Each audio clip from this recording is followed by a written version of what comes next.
levels of the FBI and that secret society. We have an informant that's talking about a group that were holding secret meetings off-site.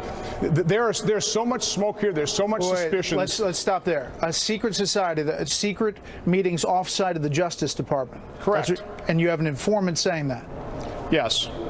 Oh, man, so there's an informant helping congressional investigators. Let's bring in Andrew McCarthy, former federal prosecutor, former U.S. attorney in New York Southern District. He's also a columnist at National Review. Andy, what do you make of that interview Bret Baier had with Senator Ron Johnson last night, where he was talking about there is a secret society reportedly in the FBI. They meet off-site, and apparently they were out to get the president, this president. Well, you know, what I want to see, Steve, is it bias or corruption? That was what was alluded to. And, you know, bias is what you feel, corruption is what you do. And if they have evidence that, you know, these guys acted on their political biases in a way that infected their job performance, that's very alarming. If it's just, you know, kind of dopey humor, I'd hate the thought of somebody having, you know, sort of followed me around through 20 years as a prosecutor, because there's a lot of gallows humor that goes on in a job where you're investigating bad people all the time. I mean, it's just a fact of life. But that stuff always gets checked at the door, or at least it's always supposed to get checked at the door when you're at the point of applying the facts or the law to the facts. And so what we need to see is what they did, not what they shot their mouths off about. And that's why the whistleblower could be so valuable. And that's why those 5 months of text messages would be valuable that seem to be missing because of that newfangled thing called a Samsung phone that evidently doesn't save text messages. Right. Your government at work. Yeah. But in terms of them using terms like secret society and plan, you know, a plan, the stuff that they're saying is so clumsy. This is not something indicative that I think the FBI, this is not how I thought that they worked. Does it seem like how the FBI interacts to you? Well, again, Brian, we have to separate out what they say and what they do. So, for example, I won a close case one time in my career. And, you know, when we were sort of laughing about it back at the office, I commented that it requires no talent to convict the guilty. Now, if you heard me say that in the environment that we're in, that would probably be the end of my career if somebody thought I seriously meant that. So I'm hesitant about, just because I've been in this environment for so long, of convicting people on the stupid things that they say. Do they have to speak up? I hear you. But do they have to answer this? Corrupt things they do. Do you want answers from them? Yeah, absolutely. And I think that's the issue here.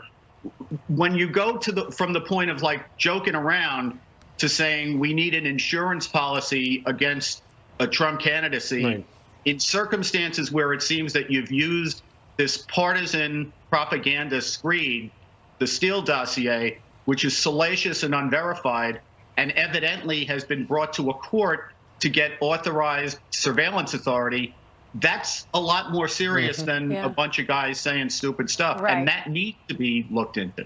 Well, if you look at, I understand what you're saying as far as the text messages are concerned, but if they have this secret meeting happening, ways to go against this president and to make him look bad and to take him down within the FBI, that in and of itself is illegal, correct?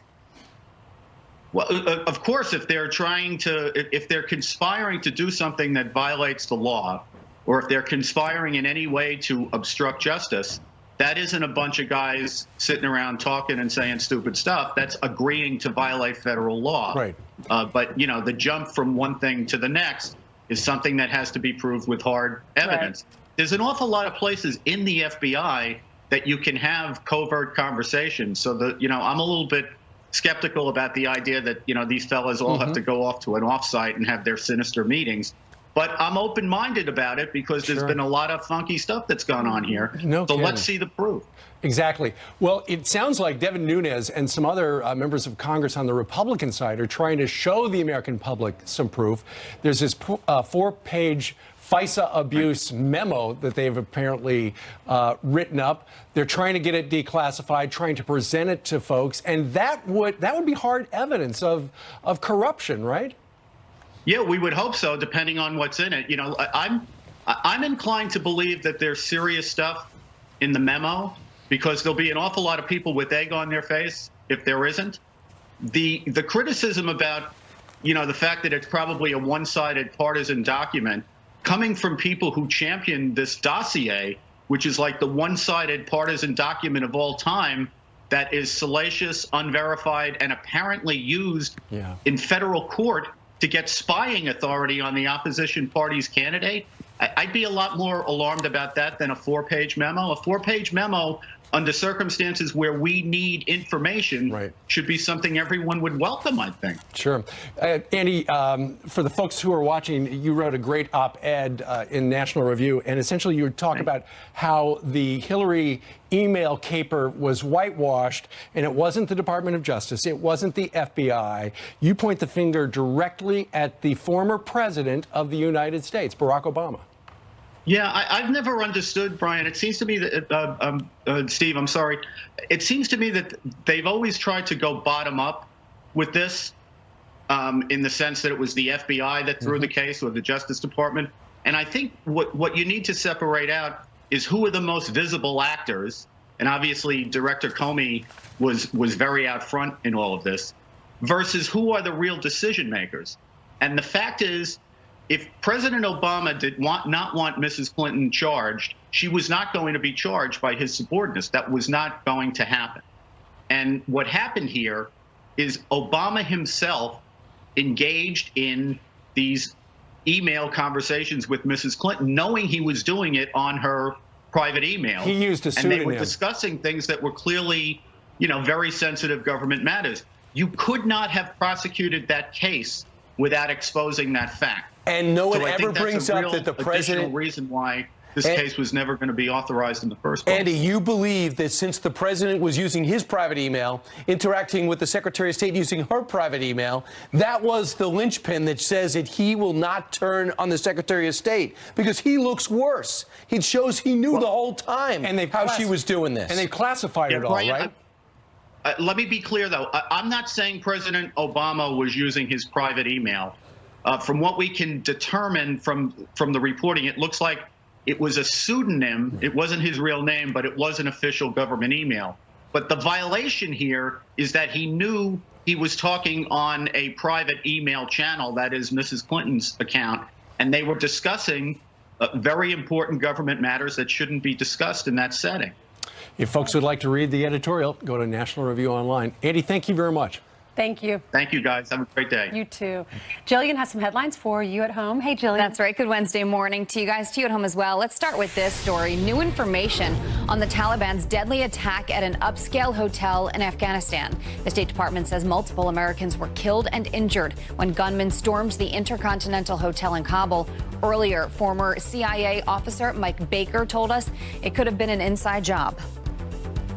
This is the problem in Afghanistan, this is the problem in Iraq that we faced all these years, is the potential for somebody who's on the inside of one of the facilities that either we or private security are guarding to turn and provide information to the hostiles. The 13-hour hotel siege leaving a total of 20 people dead. The exact number of Americans killed still unknown. Putting God front and center, a new bill could require Florida schools to prominently display the words "In God We Trust." The bill receiving unanimous approval from an education committee with both Republicans and Democrats praising the idea. The phrase first appeared on Florida's flag as part of the state seal back in 1968. Lawmakers then adopted it as the state motto in 2006. Supporters say it will help kids learn about history. Well, a reporter gets tripped up on live TV. Just stop what you're doing and watch. Schnee bis in die Niederungen. Örtlich besteht Glatteisgefahr.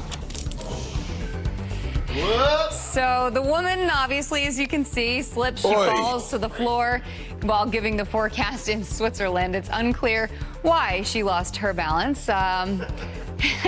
We've all had moments. Is she okay? Looks like she hit her head. I mean, I can't confirm or deny if she's okay or injured. I don't know, but we've all had moments where you Not like that. No, but John, where do you you do know? embarrassing things on TV. Someone just whacked the floor, I've I been guess. there, maybe. I've not fallen, but I spilled an entire full mug of hot coffee on myself last year, right as our show started. That's a problem. It's online. It shows You you're can look it human. up. All right, Rosie O'Donnell goes off the rails again. Her newest unhinged tweet taking aim at the press secretary to the President of the United States. Hi, I'm the one clocking in. Well, I cannot believe we give you the day and with the time and the year. What are you talking about? The year? Did you forget what can't year it believe was? Yeah, sometimes. You need the year? Yeah, sometimes you write a check. And In the month of January, you have the right to. So you have a few more days to Right. forget what year you're in. Right, but we just help everybody get them off to a good start. We tell them what day it is. Maybe that's what makes us the world's #1 cable morning news show. We give you the time, we right. tell you the Right. day and the year. And it's Wednesday. You're halfway through the work week. Yep. Only 2 more alarm clocks. You know, when I hear that song, I think of the movie Trolls. Y'all are so far past that. Your kids are grown. Do you remember the Hear a song and it was in like a Disney movie? Right. I don't really, I don't watch movies, Edmund. There's just too much to read and too much to learn. That is not what I was talking about. Oh, But okay. okay. Well, we may have some sunshine in our pocket, but there's none outside here, our world true. headquarters. It is a gray day. Meanwhile, let's talk about what kind of a day it is down in Washington, D.C.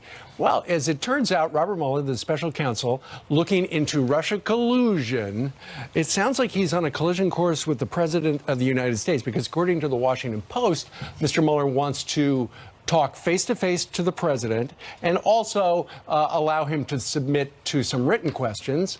The worry is, given the fact that the president is given to hyperbole from time to time, that he might say something that is not accurate, and that always brings up the perjury trap thing. So some people on the political right, I was reading this morning, said, Mr. President, whatever you do, don't meet him face to face. It's better to say it's a witch hunt because you can't trust those people at the FBI than sit down and get yourself into impeachment trouble. There's no legal obligation for him to speak to him. It just looks bad. Well, you could say that too, or if you were a legal counselor, if Judge Napolitano says the president should not be speaking to Robert Mueller, especially after he spoke to all these other people and some of the people the president barely even knows, like I agree with that. I Papadopoulos. think you let your lawyers do it. Right. So I think that's important. They also said that Rick Gates' attorney was in and out of the Robert Mueller building, that he might be looking to cut a deal. So we'll see. They're going to try to focus on the Flynn investigation, what led to the James Comey firing. Comey got fired. He's already spoken in December, we believe, right before the new year, with Robert Mueller. That must have went well. They're good friends. And then you have Senator Sessions, who is now Attorney General. He just spoke, they say, grilled for hours. All right, well, FBI was able to recover 50,000 of those text messages between the two lovers at the FBI. We're still waiting on those 5 months of lost text messages. But out of those 50,000, some of them are red flags and have been brought to our attention. We want to bring them to your attention. There is one that was... let me read it to you. Let's see. This is from Peter Strzok to his girlfriend. And this is the day that Robert Mueller was appointed to the investigation as special counsel. It was May 19th, 2017. He writes to his girlfriend, Strzok does. And this is talking about, before I read it, about collusion. He says, you and I both know the odds are nothing. If I thought it was likely, it'd be no question. I'd be there, no question. I hesitate in part because of my gut sense and concern there is no big there there. There is no big there. And if you look at the Washington Post article that talks about how Robert Mueller wants to talk to the president, it looks like he's not going down the line of collusion. Instead, it is obstruction of justice. And then all the president would have to do is he looked at that text message, look at the next one we're about to read for you, and say, look, it's a witch hunt. I can't trust the people at the FBI, because Strzok himself texted this out to his girlfriend. For me, in this case, I personally have a sense of unfinished business. Unleashed it with MYE, mid-year exam. That's a Hillary email caper. Now I need to fix it and to finish it. The question is, what was he talking about there? You know, we had Andy McCarthy on with us about 30 minutes ago, and he said a lot of these text messages look really bad, but maybe it's people just writing stupid stuff, as people do, a lot of gallows humor and stuff like that, or maybe there is, at this point we don't know, some sort of corruption. No humor, I would say that. No one's even laughing to themselves in the gallows. Ron Johnson says we have to continue to dig. This is not a distraction. This is bias, potentially corruption at the highest level of the FBI. Here's more. What this is all about is further evidence of corruption, more than bias, but corruption at the highest levels of the FBI and that secret society. We have an informant that's talking about a group that were holding secret meetings off-site. There's so much smoke here.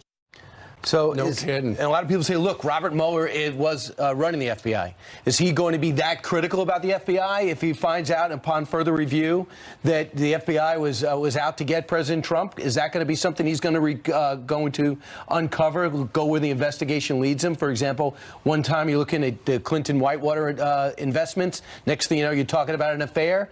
Would Robert Mueller ever go down this path? And a lot of people are saying, believe it or not, let's have a special counsel probe into the FBI now. Right. Get rid of the bad apples. Right. And initially, he was given the job, find out if there was Russia collusion. And right now, it doesn't look like he's got that case. Terry Turchi was on the program with Brian about an hour and a half ago, and he said this scandal, what is going on, potential scandal at the FBI, if it's all true, this is like Watergate Part 2. There's a lot of political dirty tricks going on here. I don't think this trail is going to stop at the door of the Russians. I think it's going to stop where the Democratic Party came through the door of the FBI. And I think this is Watergate Part 2. I think this is Hillary and Bill Clinton Part 2. We put up with all of this in the Clintons during my time in the FBI. And it was one scandal after another.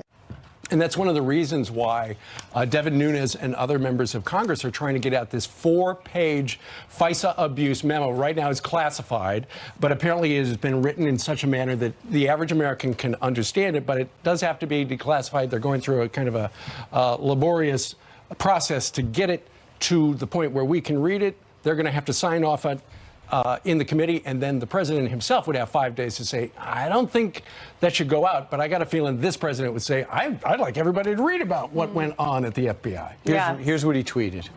The president tweeted this: where are the 50,000 important text messages between FBI lovers Lisa Page and Peter Strzok blaming Samsung? You got to be kidding. Meanwhile, there's almost no curiosity on the left about this investigation, about what was going on between these agents, why they're still on the job. They say it's just a distraction to get away from the Mueller probe. The Mueller probe's, thankfully, if it's going to, they're requesting the president, conventional thought says that's just about done. Meanwhile, let's talk a little bit about what's going on with immigration and where we know this by February 8th. Mitch McConnell pledged to Senator Schumer we're going to be taking up the DACA deal. Maybe not comprehensive immigration. We'll be able to throw it out there, be able to put amendments in. Well, Chuck Schumer clearly overplayed his hand. Even Democrats are beginning to agree, and he's trying to save face to a degree, and said this: I'm pulling the wall out. I promised the president I'd build a wall in our deal on Friday. The deal fell apart, so I'm no longer going to build that wall. So Donald Trump tweeted this out. Crying Chuck fully understands, especially after his humiliating defeat, that if there is no wall, there is no DACA. We must have safety and security together with a strong military for our great people. And how are you going to stop the next generation of kids being brought here under circumstances because their parents are here if you don't secure the border to stop it? So it's a logical link, not an illogical link. He was blamed for the shutdown, and you're right. I think he's trying to correct what he did wrong, because he's finally realizing he should not have done that. You should not add DACA, which was a bargaining chip that they feel like they have. The president feels like his bargaining chip is the wall, and that was supposed to be an immigration. He tried to attach it to funding the government and shutting the government down. People were so mad at him for this. Oh, man. The political left really steamed. Here's a familiar face reminding the senator of that. Liberals and a lot of Democrats are furious with you right now. What's your response to all that anger? Well, look, we've advanced the cause. What people have to understand, and I think most people do, most of the Democrats here on Capitol Hill perfectly understand, we don't have the levers of power. All of us in the Democratic caucus, not just the moderates, but the liberals as well, came to the view that if we carried it on much longer, two things would happen. A, no one would budge. the public would lose support of the shutdown. People love the Dreamers, but don't want the government shut down for it.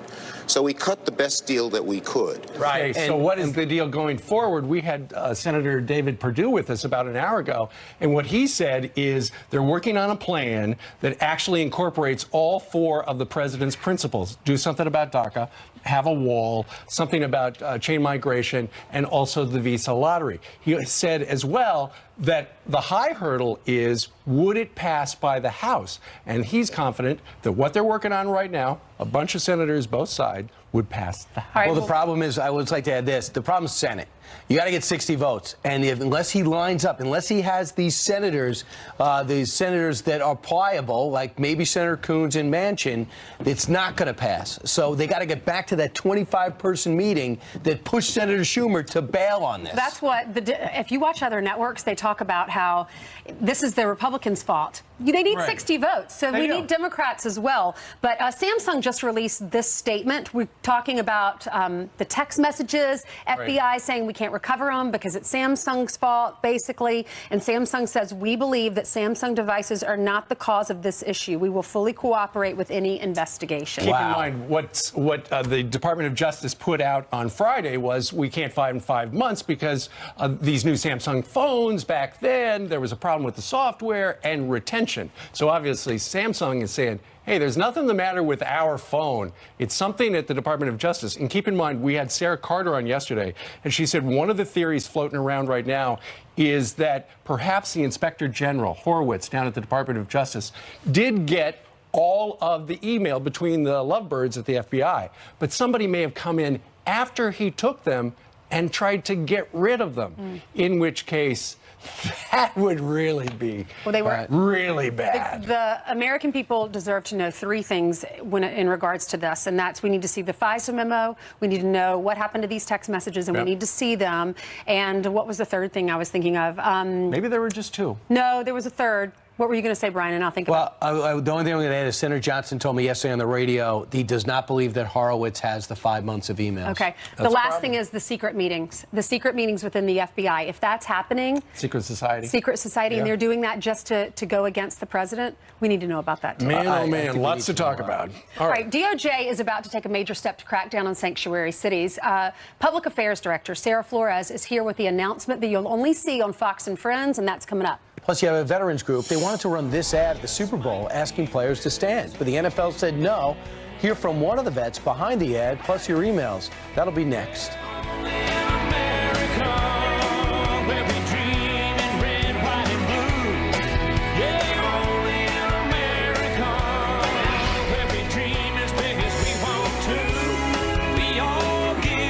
In 2 days, see the film critics are calling. And we'll see if they have a spot that wants to fill the bill. And I was asking Joe Schinelli, who's the executive director there, I'm like, wow, you guys can afford this? And he said, well, they give us a discount because of the type of organization. You're talking about advertising. For advertising. Say a spot. Yeah. And this was not a TV spot. It was going to actually be in the official Super Bowl program. And it simply said, #please stand. And Brian, here's the guy you were just talking about. Listen. We respect that. We don't argue against that, but we do believe that we should be able to, especially since we're paying, to be able to express our stance on this situation as well. And all we did is simply ask, please stand. So the NFL rejected that Super Bowl ad and said, we're not going to put that in the program. It's too controversial. Tommy Lahren talks about how the NFL has been controversial. Listen. Isn't it sad that it has now become too political or too controversial to ask Americans to stand for the American flag? That used to be a given. That used to be something that all Americans were proud to do, regardless of political affiliation, race, gender. That used to be a given, and now it's not. And we have the NFL in part to thank for that. And when they say that they don't want this game to be too political, are you kidding me? What have they done for the last 2 seasons? They've bent over backwards for activist groups and spit in the face of patriotic Americans, veterans, and our military. Guess who did like the ad? NASCAR, NHL, and the NBA. You will be seeing that ad in their programs. And they do stand for the national anthem. Yep. They do. It seems to be a little hypocrisy there. We did get an email from a number of you watching right now. Eric emailed us this. Just show the ad. I'm a vet, and it's embarrassing that some players get to show their political stand and real Americans get the door slammed in our faces. Mark says, I remember the Super Bowl commercials last year were all about immigration. Now the NFL says they never allow political commercials, question mark. That's rich. And then Bill says, many of my friends will not watch the Super Bowl due to the NFL rejecting the ad. Very surprised Goodell has a job. Yeah. You got another 4-year contract. For how much money? Like 50-something million All dollars? bunch. Yeah, a lot. It's direct deposit, so I don't really see it. Somebody must like the job he's doing. All right, it is 8:20 almost here in New York City. Coming up, 20 seconds it will be, 8:20. Coming up, President Trump made this promise to the American people 1 year ago. From this day forward, it's going to be only America first. Well, now the president is taking that message to Switzerland and Davos for the World Economics Forum. Stuart Varney says, get ready for a confrontation. Yeah, baby. And not between...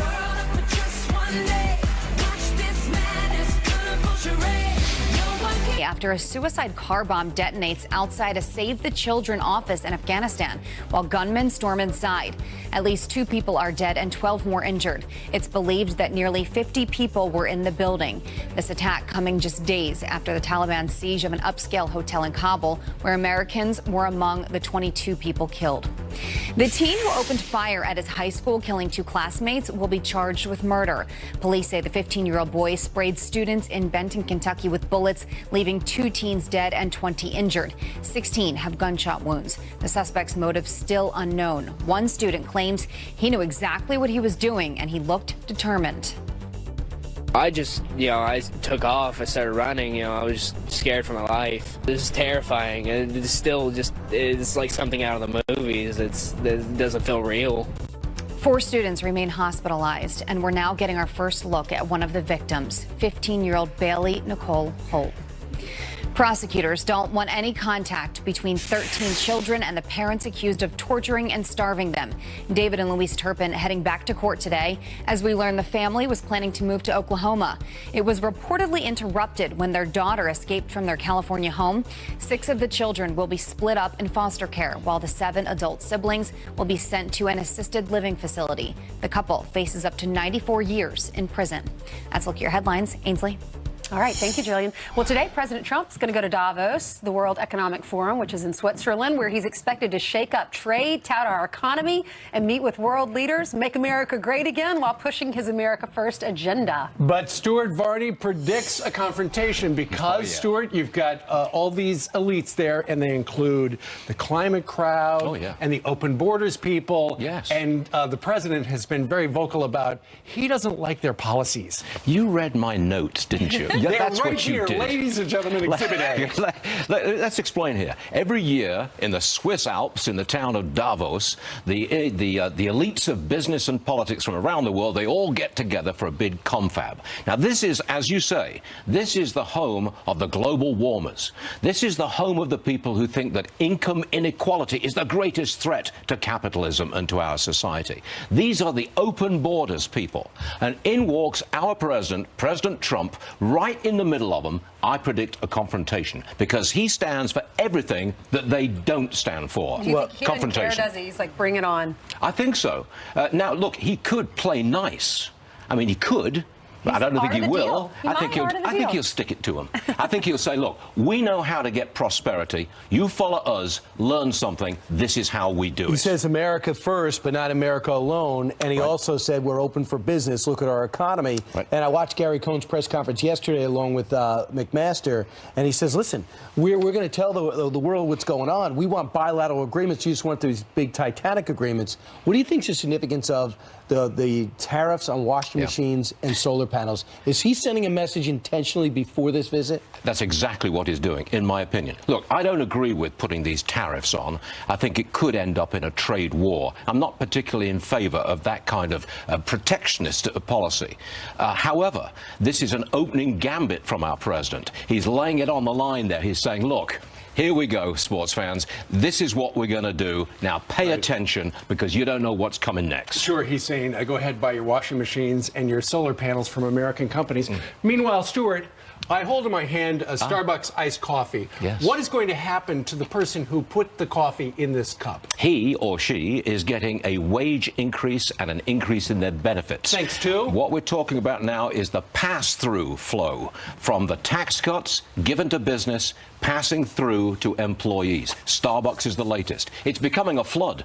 Disney will give $1,000 to 125,000 employees. Verizon will give $2,500 worth of stock to employees. JP Morgan is giving, I think it's a wage increase. That's right, plus 10%. a huge amount of money in extra money for loans, and then the Starbucks on top wonderful. of it. It's a flood. How about what's happening in California? You have these two local lawmakers. They're saying everything you make, if companies make a profit after tax reform, we want some of that profit. You have to give us 10%.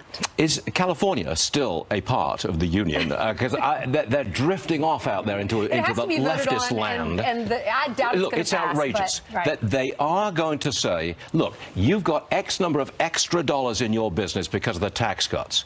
Take half of it and give it to us, the government of California, and we'll spread it around to the people who deserve it. Right. That's socialism writ large, and I don't like it. That's why I watch so many companies left for Texas and Florida. Of course. But overall, these are a lot of CEOs that aren't pro-Trump but are pro-business and going out of their way to make public that they are responding to the tax cut. I'm fascinated by this. Look, I think American business was on trial.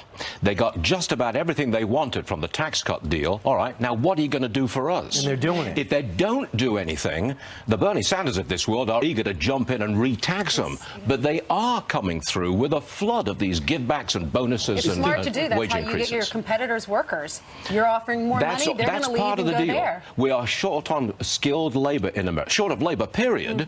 And so if you offer extra to your people, you're encouraging people to stay and come work for you. 100%. Competitive advantage. The best way to hold on to the House is this tax reform if you're a Republican, because they run on their record. Stuart, if you would host a show from 9 to noon, today, on FBN, is that okay with you? Yes, and I'd call it Varney and Company. Is that okay with you? That's okay. That's okay with Brian. A little His radio show self-obsessed. we changed. Now it's the Brian Kilmeade show. Right. Oh, Used to include Friends. Thank you, Stuart. All right, coming up on this Wednesday, the Department of Justice is about to take a major step to crack down on sanctuary cities. Public Affairs Director Sarah Flores here with an announcement you'll only see on Fox and Friends, and you're going to want to hear it. She's next. Plus, I'll read this alone. Our friend Ben Shapiro will speak on a big college campus tonight, and some students are getting counseling to prepare for it. Seriously? Thanks, University of Connecticut.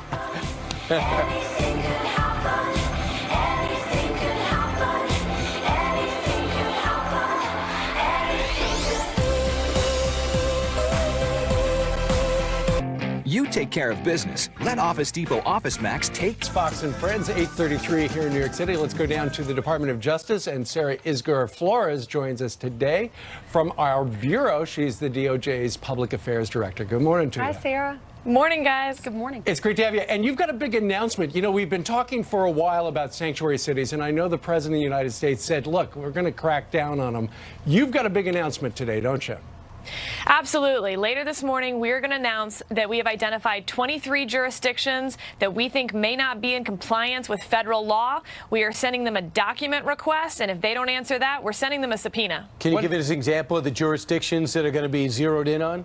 Well, I'm going to save those for later this morning, but I don't think they're going to surprise you. Right. These are the jurisdictions that have politicians who say that they're going to charge criminal aliens, illegal aliens who've committed crimes with lesser offenses than they would charge U.S. citizens. These are the jurisdictions that have politicians that release criminal aliens back onto the streets after they commit crimes so they can commit more crimes against their citizens. I mean, this is what caused Kate Steinle's death. But aren't they protected by their local laws?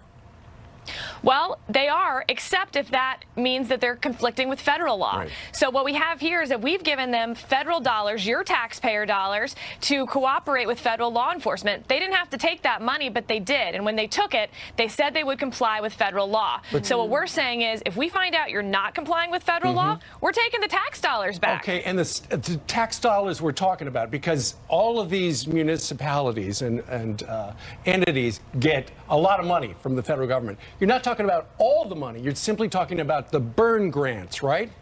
Yes, these are the grants that are for law enforcement. They're meant to help protect the citizens of these jurisdictions. So if they're not going to be protecting the citizens of these jurisdictions, we're going to give it to jurisdictions that actually care about law and order and restoring the rule of law in their communities. You know, it's kind of sad because a lot of the cops want to enforce, but the politicians aren't letting them, and now they're going to be paying the price for it. Now, there's also talk last week, not confirmed by you guys, was that maybe you'll start arresting some of these mayors.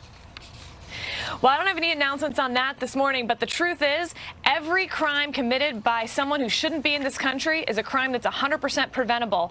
And so we are highly prioritizing these sanctuary jurisdictions, urging them to cooperate with federal law enforcement so that we can lower the crime rates in some of these places. And people want to see this list because a lot of families don't want to live in those counties because they want to be protected and they want to feel safe.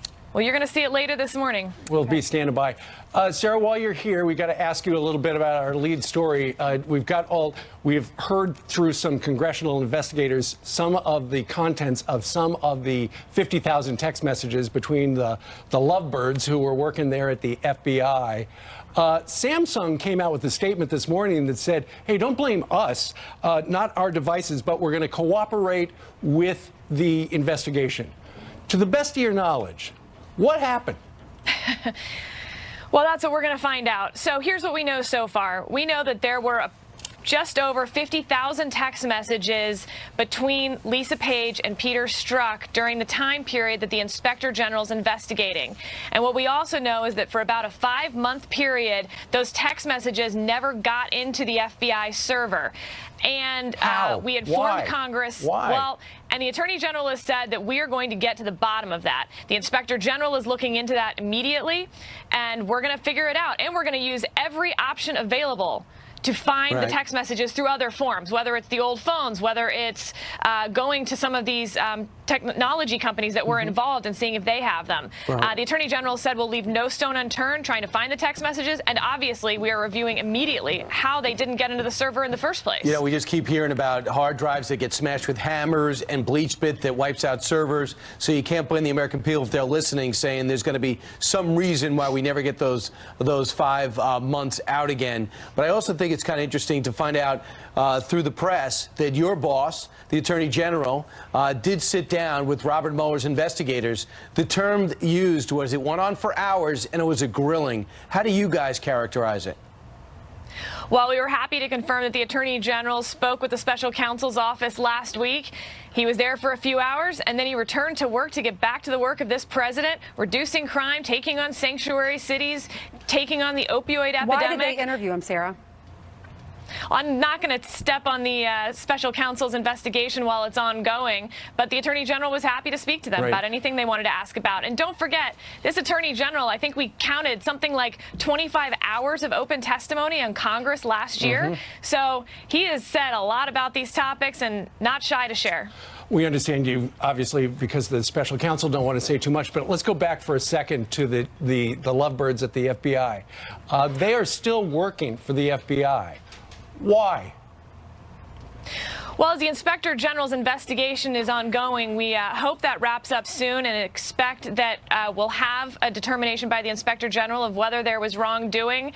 And in the meantime, we have every confidence in Director Wray and that these folks no longer work on this investigation. They've been taken off of it as soon as these were discovered. But Sarah, if they were taken off the investigation because they had an animus that was impacting their work, shouldn't they get canned?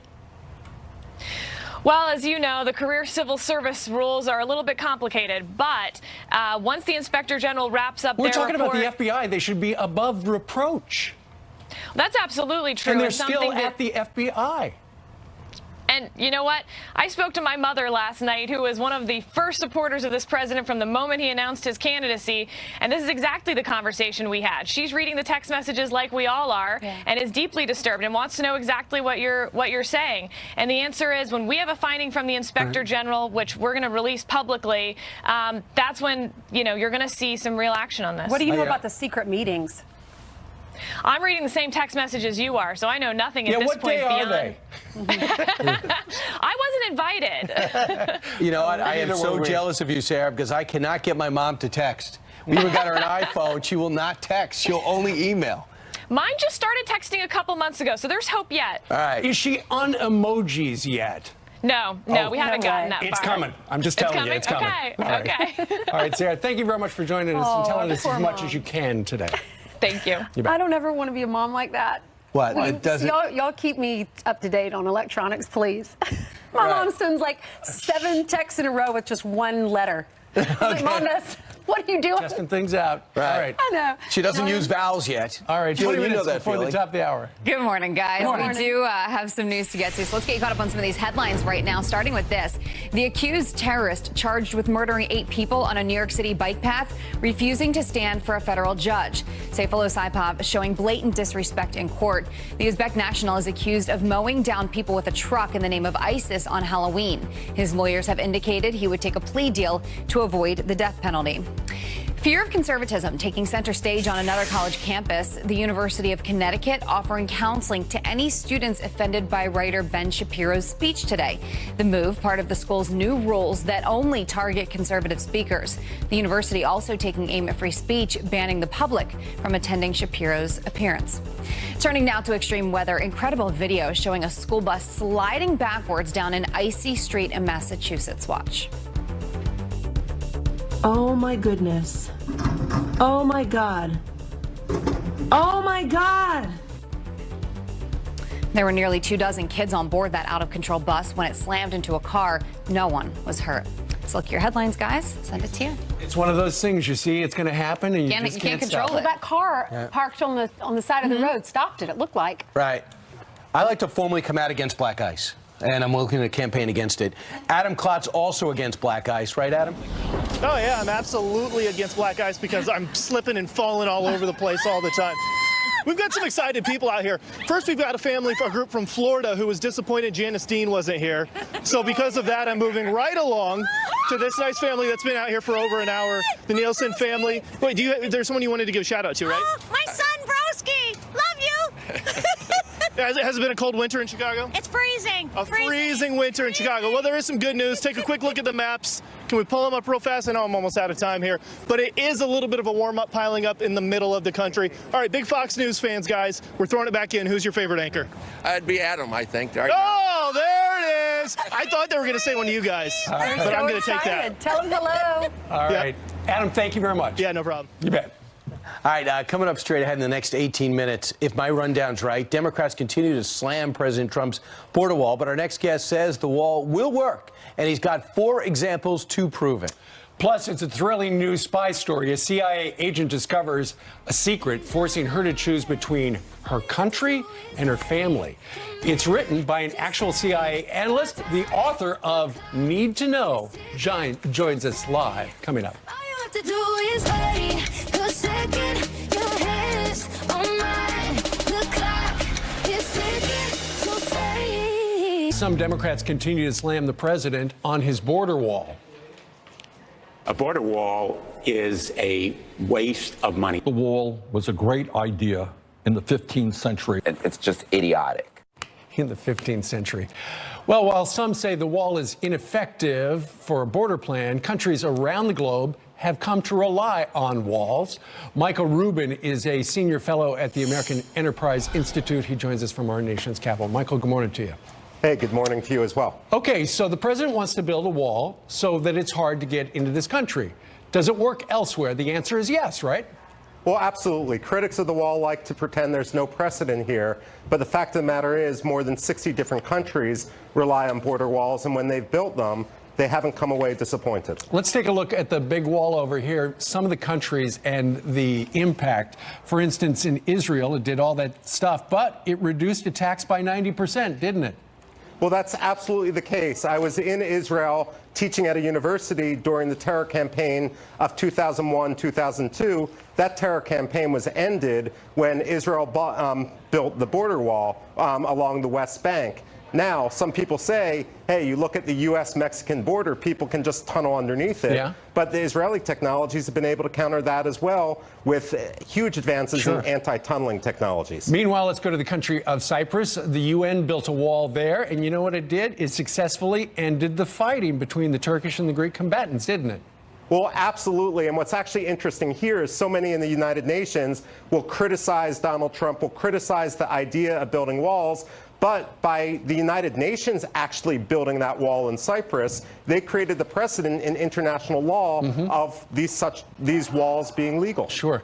Meanwhile, we're talking, our southern border needs a long wall. In the country of Morocco, they built one 1,700 miles long. And you know what it did? The last line right there. It resulted in a ceasefire ending a war. That's impressive. Well, you know, this is a dusty corner of Africa. In 1975, a war broke out, and this is a very sparsely populated border, and the war only ended basically when Morocco completed this war, completed this wall. They built minefields, they built some fence posts, a huge sand berm, and the fact of the matter is it's more or less kept the peace for the last quarter century. Well, if it works around the world, why can't we try it here?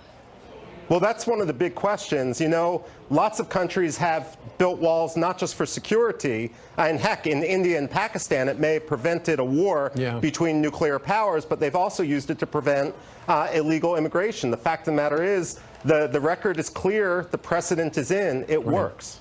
No kidding. All right, Michael Rubin, we thank you very much for joining us from the American Enterprise Institute. Thank you, sir. Thanks for having me. Interesting stuff.